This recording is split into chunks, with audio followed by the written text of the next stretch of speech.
This Good Morning Northwest Morning Sprint is brought to you by Bill's Heating and Air Conditioning. All right, 6:52 is your time. Let's get you ready to take on your Monday and the week ahead here in the Morning Sprint. On May 11th, COVID-19 will no longer be considered a public health emergency. Destiny Richards is in studio with what this means for Washingtonians. But first, let's get right to Mark Peterson talking about a cloudy and potentially rainy day ahead. We got to get through this sun and clouds first this morning. It's a beautiful morning, but don't leave without a little rain gear. It's going to change. 45 in Coeur d'Alene. We're sitting at 46 degrees. That forecast radar has a lot of clouds on the move. The rain showers coming in 5, 6 o'clock, and then they're going to be with us throughout the night, and that is going to be the trend. So we look at our weather for the day. Variable clouds, sun and clouds, so sunglasses at times, and then the rain showers coming in. Our high today 67. A normal high this time of year is 65. We'll hit that at 2 o'clock this afternoon. This morning, a man is in jail accused of trying to set a Pullman apartment on fire. Police arrested 31-year-old Apollo Lawyer for assault. They say he not only tried setting fire to an apartment, but threatened neighbors near Washington State University's campus yesterday. Police were called to this area of Morton Street near Rainey Park for a report of a disorderly person around 4 in the afternoon.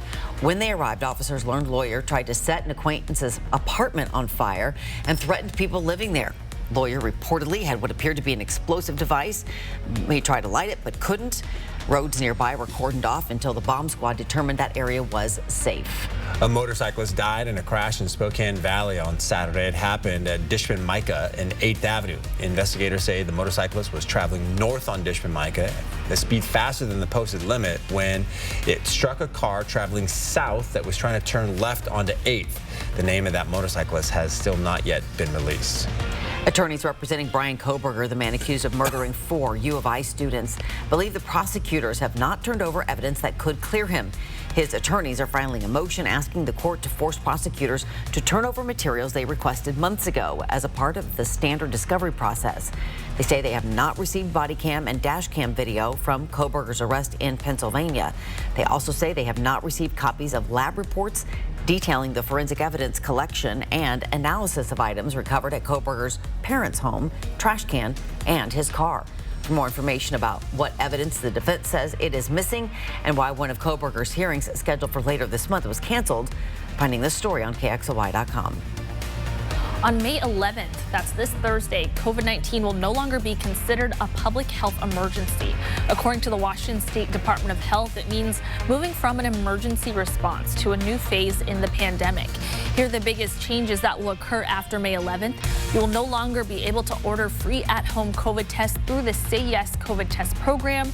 Washington's COVID-19 exposure notification app, WADA Notify, will be discontinued as well.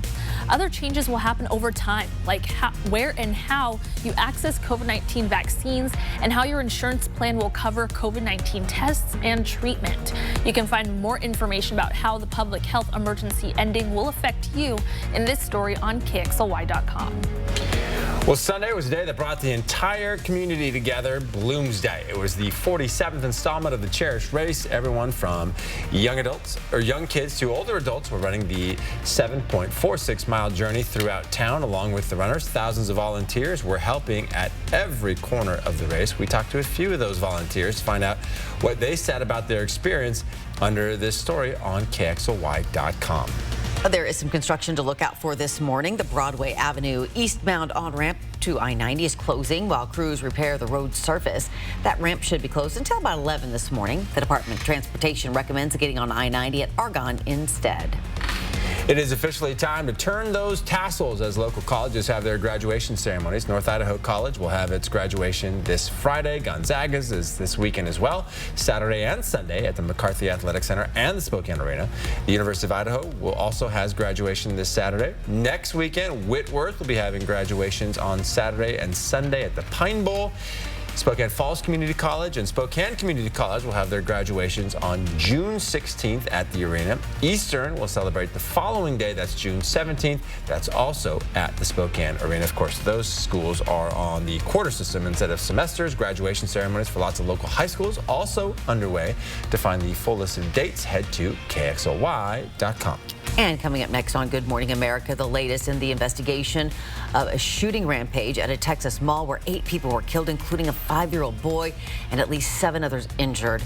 Also this morning, how authorities are preparing for a surge in migrants with a pandemic-era policy about to expire, with as many as 10,000 migrants expected to cross daily. A look at weather next.